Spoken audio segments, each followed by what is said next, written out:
حتى يخطئها رامي ربيعة المتسبب في ركلة الجزاء اللي دخل منها هدف النادي الأهلي.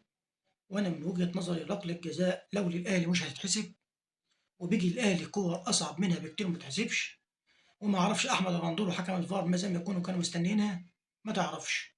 طب ماشي، ما احنا بيجيلنا يعني حاجات زي دي بتقولوا ده التحام عادي وحاجة يعني باللمس، باللمس الراجل وقع هوب ضربة جزاء، ولا حتى كلف نفسه يروح يشوفها في الفار. طب انا عايز اما الكور دي تيجي للنادي الاهلي يا ريت يبقى فيه يعني عداله تامه وتحسب النادي الاهلي. انت حقك يا سيدي حسبتها ركله جزاء، وانا شايف ان هي مش ركله جزاء. ليه بقى؟ هقول لك انا شايف ان هي مش ركله جزاء ليه؟ لان احنا بجيلنا طحن داخل المنطقه، وضرب داخل المنطقه، وزق داخل المنطقه، وما بتحسبش ركله جزاء. ما بتتحسبش بقى الا لما بتكون ايه؟ لا يختلف عليها اتنين.